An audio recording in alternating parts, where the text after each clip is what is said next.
Hello and welcome to At the 55, your home for OUA football, maybe kind of sort of U Sports football. I don't know. Yeah. Me and Tom are back on the mics. If you're tuning in via YouTube, seeing Tom decked out in some beautiful new At the 55 gear, and here on the tail end of what was a fantastic East-West Bowl week, capped off with an entertaining game. To break down everything from the game and all the experiences Tom was able to experience at Waterloo. So, Tom, how the heck are you doing, my friend? Oh, I'm always doing well, my friend, especially when I get to talk about U Sports football. And I got to tell you, based off of all the people who were coming up to me saying, "Hey, I listened to the podcast. I love what you guys do." We might be the home of U Sports football, not just OUA anymore, my man.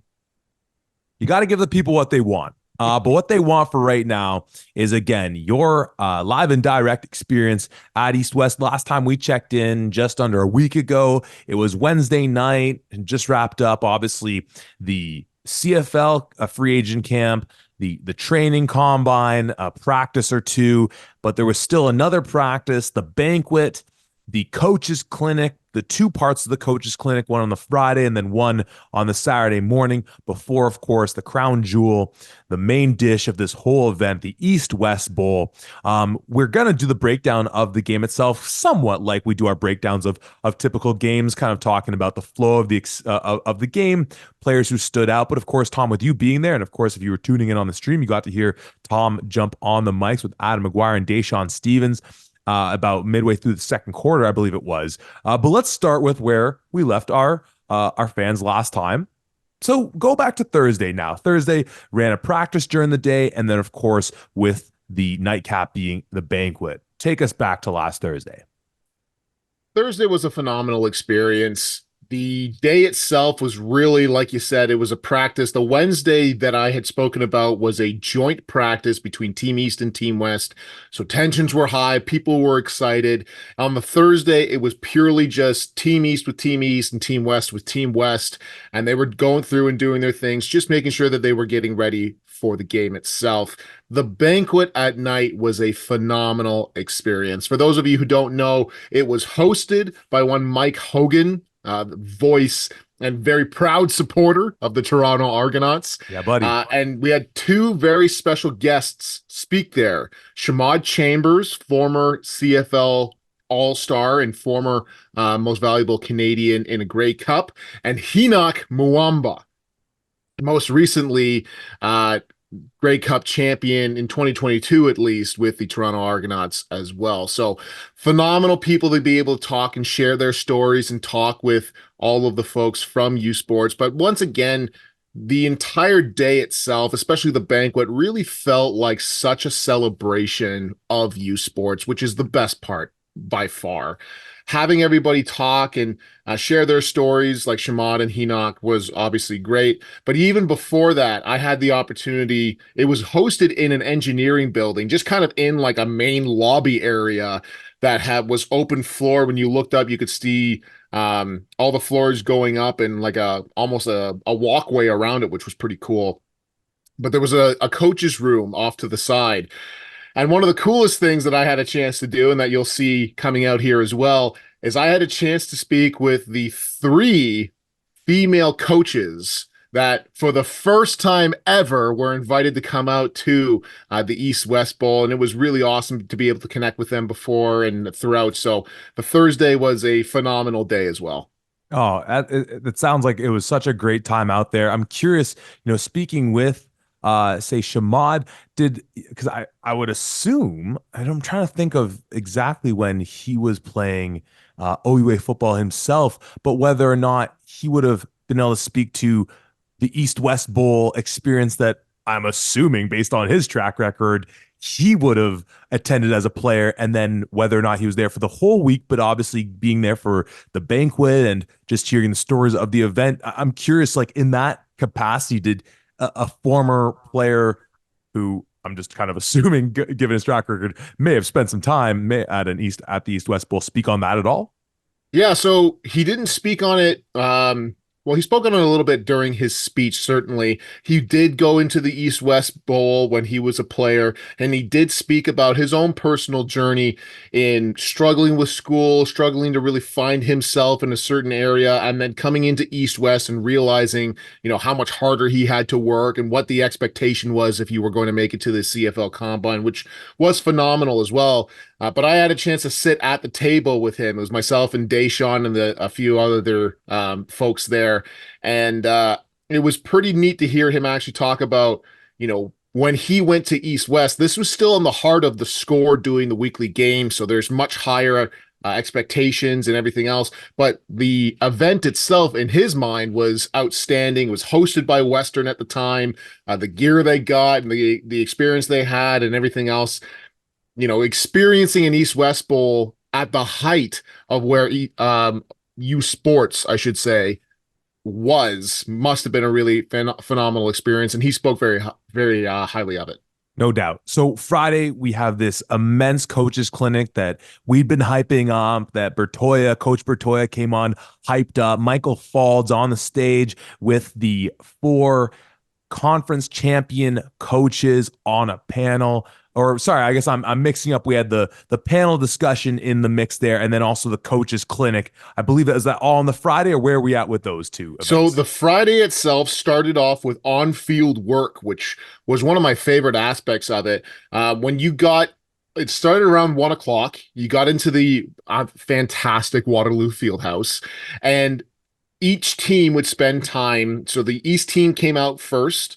O and D line would go at the same time. The respective coaches for those positions would talk about certain drills, why you're doing these drills, what you want to teach, with the actual players from Team East out there demonstrating them, which was really awesome.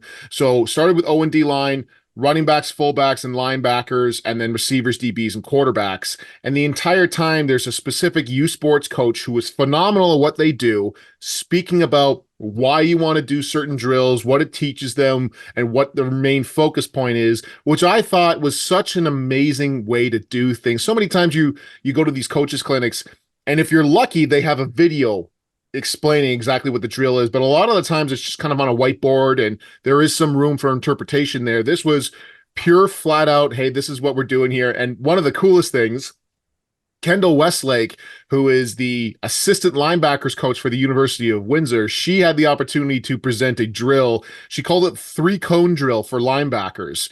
The idea being one ball carrier, one linebacker, run to a set of 3 cones. You pick any cone that you want on either side. And the idea is you come back into the middle and you're supposed to form fit and work on your angle tackling drills.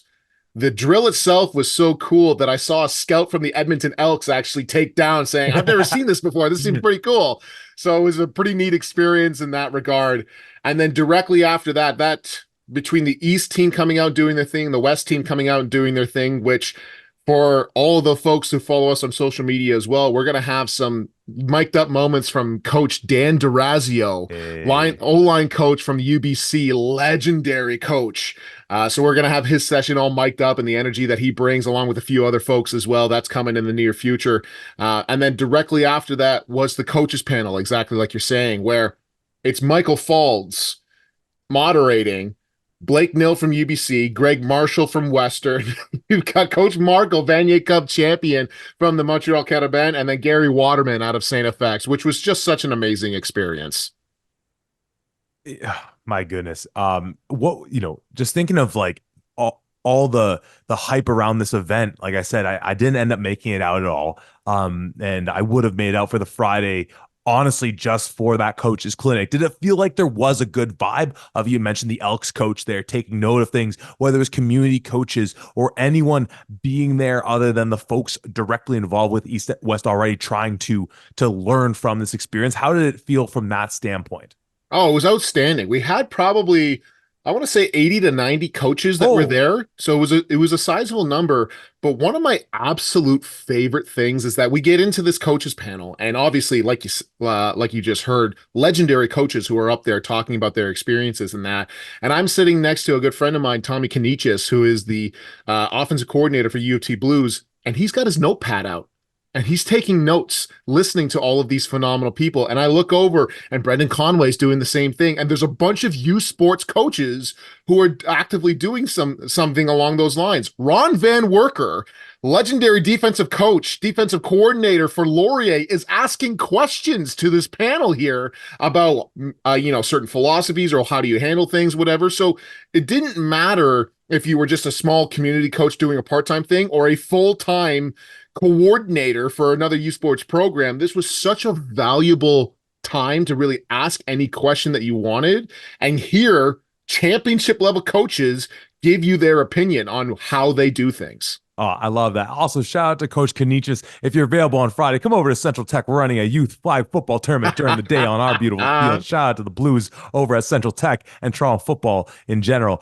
Take us to Saturday then. Obviously, the weather was a little bit overcast, a little bit of rain happening in the region. I had to tune into the game after the fact because I was coaching a little football myself in Oakville during the time of the game. Shout out to the Etobicoke Eagles.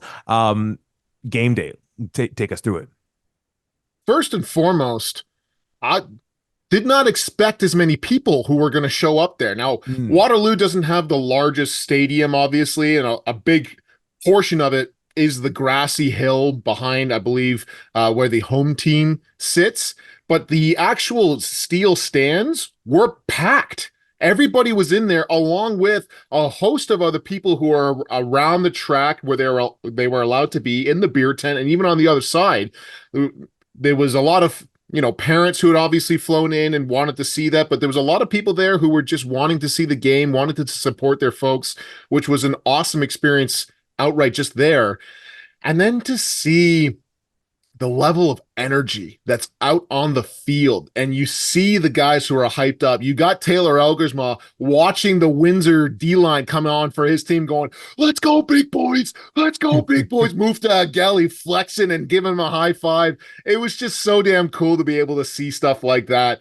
And the game itself, like I said, the energy on the field with the players playing and the hype was just outstanding. I had the absolute privilege of wearing my media pass because we're official now, buddy, and being on the sidelines, being directly behind the bench when offense or defense would come off and hear the guys talk. And it was just such an incredible experience. The one person, well, there's a lot of people that I want to shout out, obviously, but the one person who really impressed me, and I wanted to make sure that I said something, was defensive back Delaney Robinson out of the Regina Rams. This man was a lockdown corner the entire game. He's only credited with one tackle and a forced fumble, but there's a specific reason for that. He's matched up against Jalen Greaves, wide receiver out of Concordia, who just a couple of years ago was the U Sports Rookie of the Year, not just RCQ, U Sports, and limited that dude to one catch.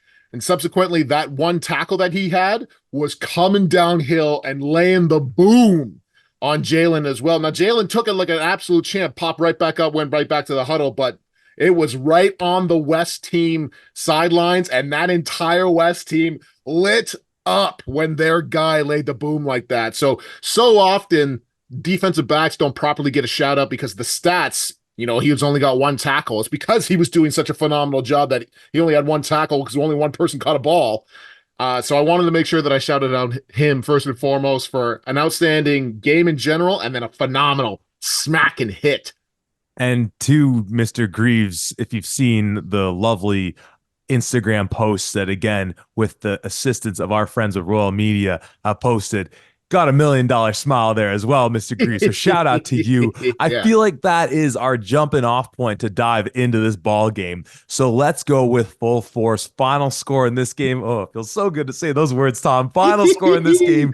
Team West 16, Team East 1. Not the outcome that Coach Bertoya wanted. And off the jump, may I just say, for defensive coaches everywhere, if this doesn't prove to you that offense takes a little bit longer to get into gear, if you still weren't resigned to that truth of the sport of football, I mean, come on. Having said that, it's fun watching, as you mentioned, watching this game. And as you'd mentioned, with the install packages they're putting on offensively and defensively, real basic things that from a blocking perspective, if you had played any level of high caliber high school into the university level, you can watch that and say, all right, they're running an inside zone concept or a zone slice concept. Passing pros look pretty much big on big, some twist stunts from the defensive lines, couple screens here and there, pretty base, but wanted to get that out from the jump. That, again, let's be real here. Team West, of course, in picking up the victory, the squad that, of course, hails with one Taylor Elgersma out the jump as the starter, going 7 for 9, 91 yards, a long of 27. I believe that was on his opening reception that he sent to his boy there and Raiden Thorne, or was it Jordan? I forget which one he had. Ethan Jordan. It was to Ethan Jordan. And we'll go through all these players, but and shout out to Deshaun. He did a great job of highlighting this player on the call. But really, again, though we're expanding our horizons a little bit, if only by necessity, watching Jackson Tuchinski in this one, like he's an electric player out there when he's moving and slinging the rock. And that bomb on 3rd and short. They do the play action, throws it up there for Jake Oseen. Again, shout out to the UFT Blues, hauls it in, and just a standard flood concept, and he's on that go route. Tuchinski really was fun to watch out there, going 11 for 15, 152, 1 touchdown, 1 interception. I guess let's start with Team West a little bit as far as the standouts, already mentioning a few of them, but what were some of the things offensively you were liking with this team?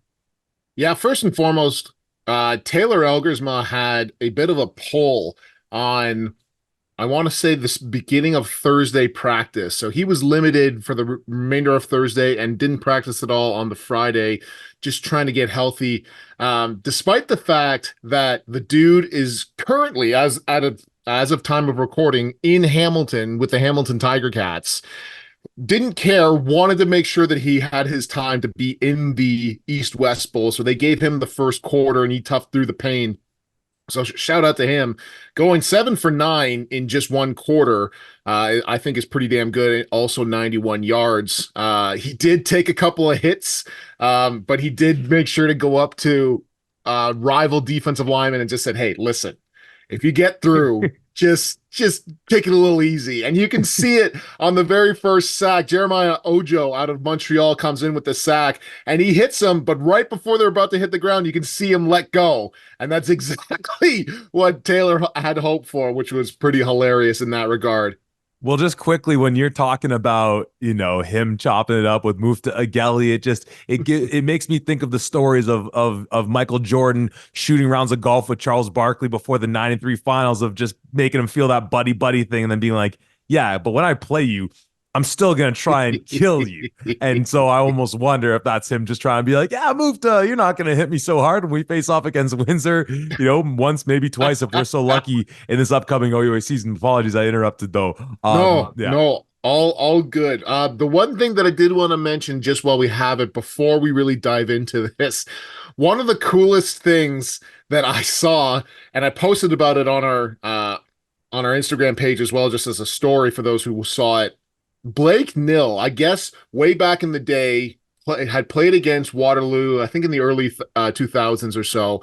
And right before the game, Waterloo had a tradition of doing almost like an Oklahoma drill, where it's lineman against lineman and they're banging and they're just whatever. And he came up to the coaches during midweek. He's like, do you guys still do that here? We should do that. And sure enough, we had like 7 or 8 offensive and defensive linemen go at it right before the actual game started, before they go back into the locker room. The whole team was going crazy around them, which was just so incredible. But getting back to the actual game itself, yeah, Taylor Elgersma, obviously, guy's a stud. If you listen to our podcast at all, you know what we think of him. Jackson Tuchinski, the man. I've seen him obviously in the Can West, being able to see him up close and personal. Very humble dude, knows the game, is a student of the game, and one of the best quarterbacks that I have seen while on the run. So many times you see guys who are able to take off and run with the ball, and they're able to throw or whatever else. Jackson almost looks just as comfortable out throwing, especially to his right side, as he does when he's in the pocket. He's obviously got the legs to really take off and run with it, as you saw a few times. But even during some of the practices leading up to this game, you can see how his arm and his opposite leg kind of work together when he's actually in that throwing motion to offset each other and to get perfect dimes every single time he throws like that. So seeing him really do his thing athletically was outstanding to watch. Obviously, you can see it on the stats here, but really just want to make sure I'm shouting out Rhett Varva, wide Yes. receiver out of Saskatchewan. That kid was outstanding. Did not drop a ball. Obviously, had the lone touchdown on the game as well. Was just phenomenal. He set himself apart very early on in during the week as a favorite from all of the West coaches, and it makes me smile to know that a Canada West quarterback threw to another Canada West receiver for the lone touchdown of the day. But whether it was Tuchinski, whether it was Elgersma, whether it was Hall, all three of them found Varva on multiple occasions, whether it was during the game or especially outside in the practice. So, yeah, certainly very awesome to see. And then obviously, I mentioned his name earlier in the combine, but Jake Oseen, he has the longest catch of the day, or tied with the longest catch of the day at 47, and just kind of showcased his abilities in order to stand out. And it's once again, when we're talking about teams in the past who have certainly kind of struggled, or even conferences like the AUS that have this bad rap, whatever, everybody who's there, no one looks out of place, regardless of where you're from, regardless of what school, what conference, whatever else, regardless of what you think of U of T. Obviously, they played better than McMaster did last year, Yeah. but Oseen was phenomenal at what he was doing. So it was really awesome to see, no matter where you are, who you came from, just ballers in every position. No, I love you highlighted Oseen's performance there because obviously, talking about Tuchinski, he ends up being the lead rusher, not just for Team West, but on both sides of the ball. Just 37 yards, as the lead rusher in this whole game. Hearing just hearing McGuire say Algersma hands off to Isaiah Knight just like gives me chills because what a dynamic duo that is. And obviously we know what Riker Frank can do for Saskatchewan. But then Mm-hmm. you mentioned Jake Oseen, obviously, as you mentioned, that huge bomb from Tuchinski to him on that third and short, the rollout. But then also just Lucas Stoikos, also from U of T. Anthony Miller, the I guess not hometown boy in the sense I don't know if he's from Waterloo, but like being a Waterloo warrior. And just to that point that you were raising and talking about the practices where when you strip the school emblems, or I guess more specifically, if you watch the game, watch the practices, you put every darn near emblem on each helmet, so you can't really tell who's who. No one, you're just watching. You're just watching great football across the board. Yes, of course, you mentioned what Rhett Varva is doing. Our guy Vishan Janusis looking pretty sharp in there as Mm-hmm. well, which is Mm-hmm. awesome. Especially McGuire was great on highlighting this coming off of a bit of an injury plagued season last year. Very, very exciting looking forward for our Guelph Griffins. Our Guelph Griffins? I'm going to stick with our Guelph Griffins.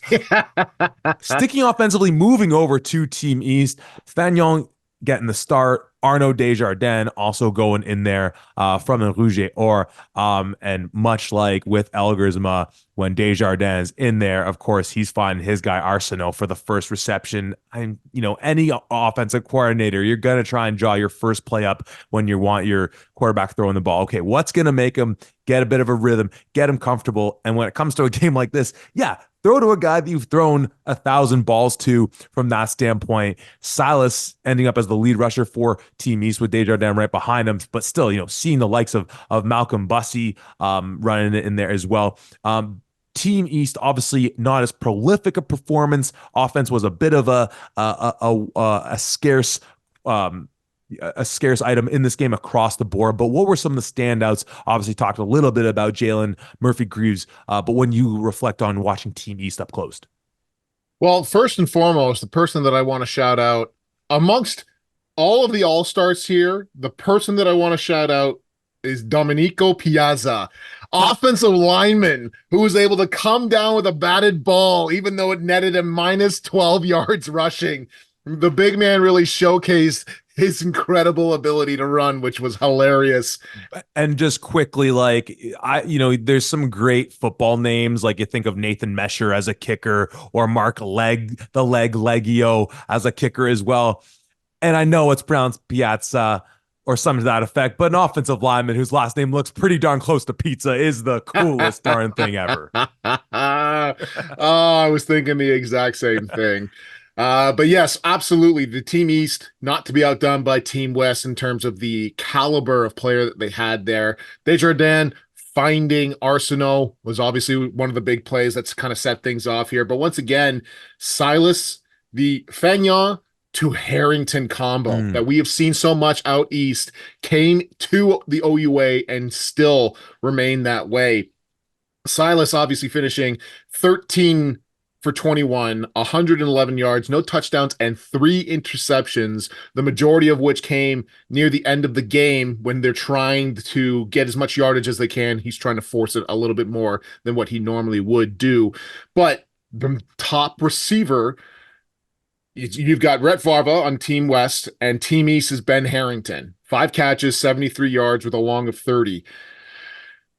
The connections are there. It's no secret why Silas is the number one passer for Team East and the number one catcher is Ben Harrington, followed by Desjardins and his guy Arsenault out of Laval as well. But still, Avante McCoy, and one guy that I mentioned on our midweek check-in as well, who once again impressed me, was Oliver Burnett, slot receiver out of Bishops. I loved his quickness, his abilities to change direction really quickly, and even just his agility that was in there as well. His ability to stop and start on a dime and deke guys out was outstanding to really watch as well. But certainly watching these guys, and once again, you see Silas Fagnon to Avante McCoy. You see Desjardins to Kasim Ferdinand. Like those are the kinds of things that just, as a U Sports fan, first and foremost, I was grinning from ear to ear just seeing all that. I know that there are other bad teams in U Sports who had representation at this other than the York Lions, but like part of you must just on the one hand, you probably feel good for Avante being able to just be out there and be like, just play some good football. Just do your thing. And it's Mhm. like, yes, you go, Avante McCoy. And he's had some highlight plays in his career at York so far. But on the other Mhm. hand, it's just like, doggone it, man. Like, the talent is phenomenal.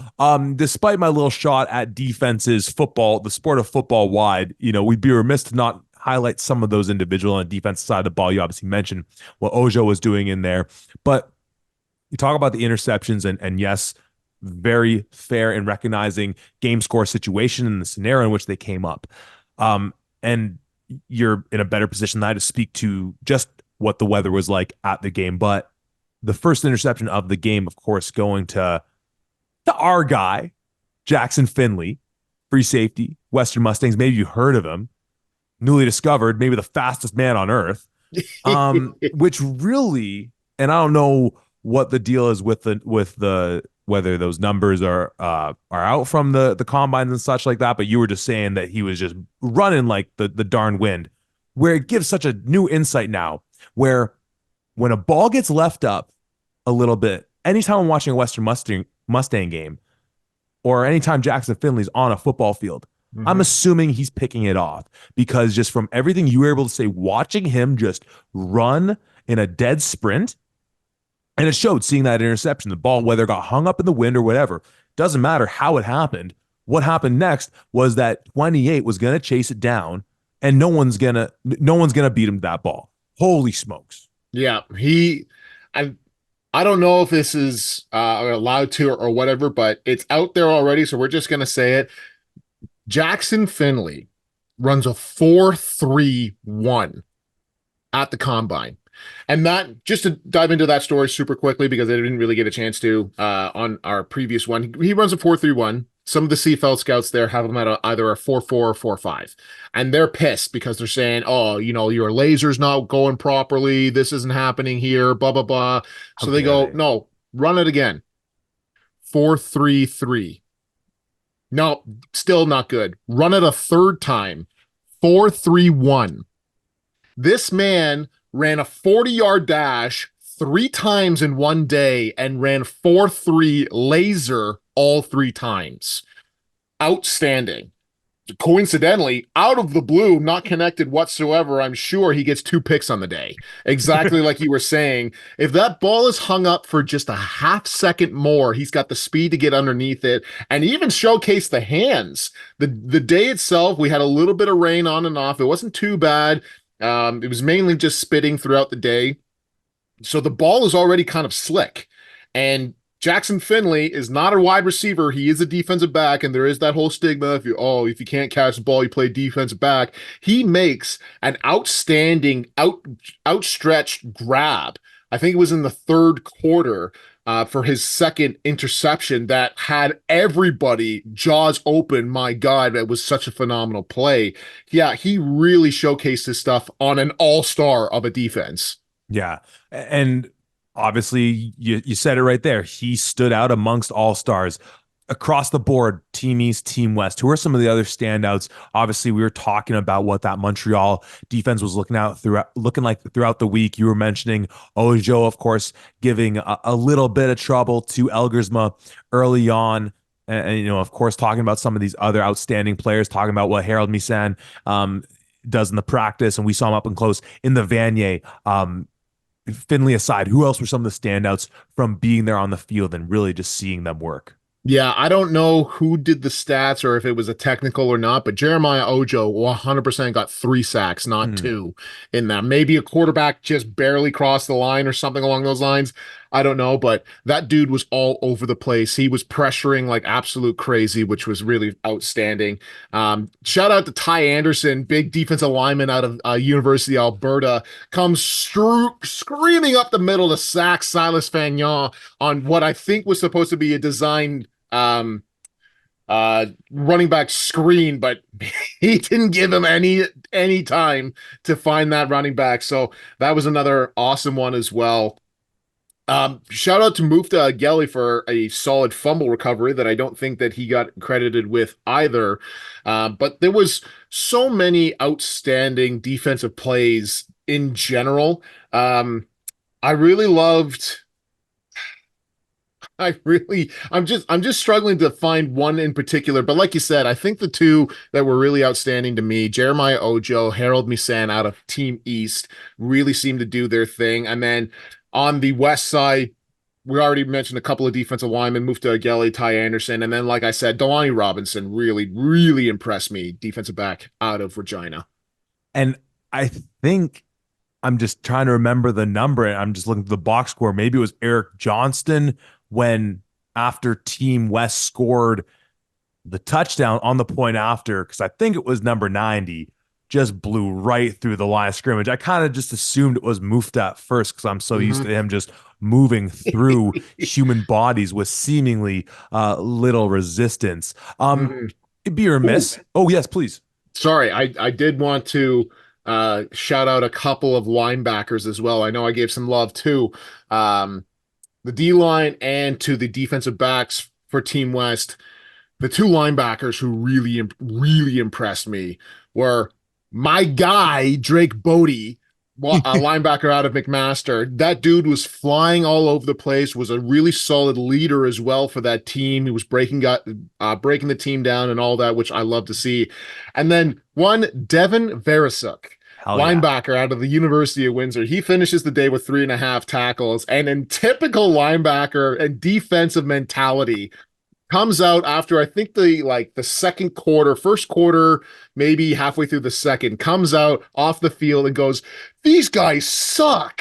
You're like, it's a team of all-stars. Nobody sucks. He's like, "Oh, they suck. We can do whatever we want." And so that's just epitomizes solid linebacker and just defensive mentality in general, on top of being able to back it up and hit people as hard as possible. So those two guys in particular, I wanted to make sure I shouted out as well. Oh, to Coach Don Cercelli, if you're listening, is go easy on your boy there next time he's back in the facility. Except they Uh, get penalized a lot, so maybe it's for things like that. Um, gotta shout out the guy who last time he was playing on an OUA football field was walking away with a game MVP, and one Brian Garrity, kicker from the Western Mustangs, seemingly, I guess, taking the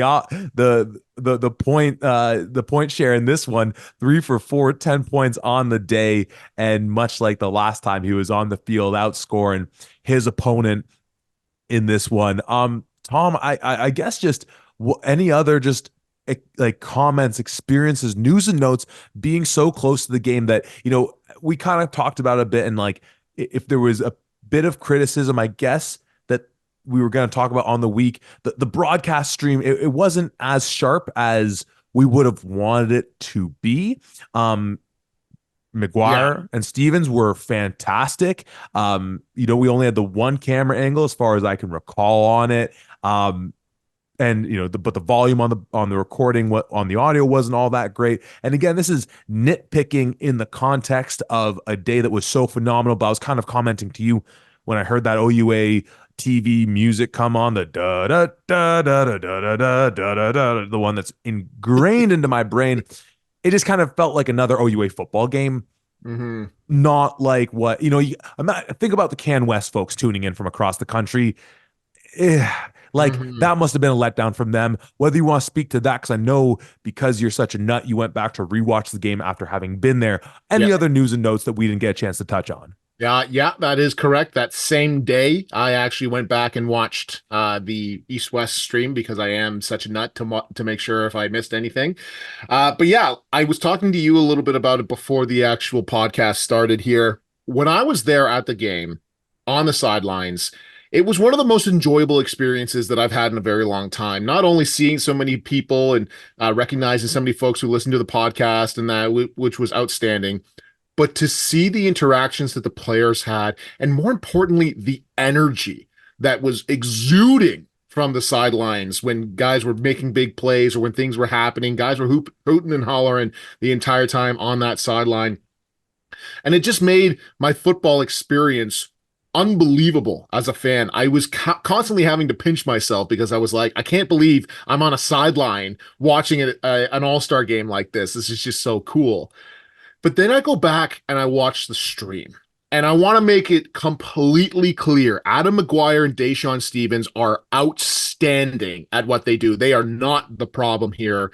The issue is the camera itself, the sounds, whatever it is, the experience of watching the game is so vastly different that if I didn't enjoy Deshaun and Adam McGuire and their talk, I would not have been able to sit through the entire thing. Deshaun in particular is phenomenal at what he does. He brings a whole list of information and his know-how from obviously calling some of the national semifinals and then obviously the Vanier Cup. Really did his research, really knows his stuff, which was really great to see. But like you're seeing that outstanding Jackson Finley interception that we were just talking about. And you can hear Deshaun and Adam McGuire get really excited about it. And then as soon as they're done, there's nothing else. You can't really hear anything. And even the crowd that's there, you can kind of see people are celebrating and doing whatever, but you don't hear anything. And like it just feels there's such a disconnect between the quality that's on the field and the quality that you see from the camera angles, from the equipment. And I understand that this is expensive, whether it's the OUA who's purchasing it, whether it's Waterloo, whatever, I get it. But if we really want to display our athletes at the highest and best level possible, these instruments need to be of a better quality because the product is too good on the field to be displayed like that. No, 100%. I agree. And I think whether or not Waterloo, I don't know if there was news or if it's already news about where it's going to be next year, if it's Waterloo again. I mean, just for starters, like it's such a phenomenal job all week long in the game itself, and for those that got to be there, it's I think particularly frustrating for you and I and so many other folks that tune in. Like on the one hand, it's like it's the product we're used to, and not even from Waterloo, because Waterloo broadcasts on their normal just games are usually a tad better than that. But on the one hand, it's like, we're kind of used to broadcasts on OUA TV not being the best in the biz. And of course, you tune over to a Can West game and it becomes, it looks like you're watching a CFL game from the quality of the sideline reports and this, that, and everything that they had. So, from that standpoint, I'm just gonna be optimistic and frame it as like it's an area of growth for a moment that obviously took such a positive leap forward in terms of every aspect of this event. It just feels kind of rotten that the crown jewel of it wasn't highlighted as best it could. But no doubt, I'm sure whether it's Bertoya with the chance of hosting again or whoever else, they're already looking at all these opportunities to now say, how do we one up this? Because what a stellar event this was for the University of Waterloo, and frankly, if you aren't another U Sport program and doing whatever you can to say, if we are able to at least do this, if not one up it, we must, because of the exposure they had and the ability to flex their facilities for the whole country to be able to see. So again, though that was a frustration, I think rooted in our frustrations with a number of broadcasts we have to see throughout the season. A tip of the cap again to Coach Chris Bertoya, his whole staff there at the University of Waterloo, all the coaches that came out. And of course, it wouldn't mean a thing without the athletes there putting on a show during the practices, the workouts, and every moment in between. Tom, final words to you. Like, you were the one there, boots on the ground. I yeah. Yeah, 100%. I cannot, I cannot physically say enough positive things about the entire University of Waterloo. From the organization that was there, from people understanding what the expectations were, supporting the coaches who had flown in or driven in with whatever they needed, like Chris Bertoya, Brendan Conway, Kevin McNeil, Marianne Vaughn. Marianne Vaughn. She is outstanding at everything that she does. Like, the entire staff was just so incredible the entire week. They were so welcoming. Everybody had a phenomenal time. We had coaches looking at Bertoya going, well, you're hosting this every year now because of how good this was. And I think a big part of it might have been that one of the nights the coaches social was held at Morty's. If you know, the best damn wings you can ever get in your life. But yeah, it was just such an incredible experience from top to bottom. Everybody felt supported. Everybody felt like it was done in a bright way. And more importantly than ever was that I can't speak for previous events, obviously, because I didn't have the access that I did in this event, but the passion and the care is just infectious that Bertoya brings to something like this. You can tell how much he cares about the game, and that spills over into every other aspect of things, how it's done. The fact that he reached out to us saying, hey, I want you guys here, Deshaun with Persevere, I want you guys here covering everything. The fact that Brendan Conway and the entire University of Waterloo, I want to make sure that everybody gets their flowers, specifically reached out to 3 female coaches in Carly Manners, offensive line coach at U of T, Kendall Westlake, assistant linebacker coach at Windsor, and Taylor McIntyre, wide receiver coach at McMaster. The first time ever in an official capacity that 3 female coaches are invited to an all-star youth sports event. I want to make sure that that is highlighted and celebrated because that's such an incredible boost to our game and being more inclusive than ever before. And not just that, these people, they were just outstanding in everything they did. I'm just trying to find the positive words that I have been using here. And lastly, the thing that I wanted to say and shout out more than ever is thank you to the people who saw me and said, I love the podcast. Thank you to the people who actually acknowledge the fact that Zach and I are not speaking out into a void and that we do have listeners here who enjoy the product. that little bit of recognition will keep me going through the worst of days, whether it's podcast related or just my life in general. So I cannot thank the people enough for just coming up to me and saying that throughout the entire week. It is appreciated, and it's why Zach and I do what we do. Well, Tom, when it comes to podcasting, there are no worse days with you, my brother. Again, you said everything there, so let's leave it at that. What a success this was on the whole, with room to grow, and I look forward to hopefully being there with you for next year. On the docket, best I can tell you from where we sit right now in about mid-May time is we are going to start putting together our top 100 list, a bit of content, obviously, to get you through the summer months. Of course, we are on the doorstep of OSFL football season. I don't know if that's in the cards for us necessarily, but just as a way of, again, saying if you're listening to this, you love football, you want to support local football, there's an OSFL team in your region, go out and support them. Continue to help these young athletes find their dream and have a chance to live it on the gridiron, like so many of us got the chance to do. So, Tom, thank you again for being out there. Thank you to Alex and Manny, our new friends with Royal Media, getting all that beautiful coverage and setting everything up for us. We'll have to get them on the pod at some point to talk about all the things that they were doing. Tom, I know you want to say a few words about them as well. Absolutely. Those guys were outstanding in everything that they did. It was long days working with us, but they captured everything. And along that, if you're not already, make sure to follow us on Instagram, on X or Twitter, however you call it. We are now officially on TikTok as well. You can search us at the 55. We are going to be posting all of the content that we got. And I have to assume that it's like 30 hours or 40 hours of content. They got so much stuff, and we're going to have so much coming out in the next coming weeks here, not just montages of the events, but we have exclusive interviews coming up. We spoke with all of the quarterbacks from the actual event itself and had quick interviews with them, which was amazing.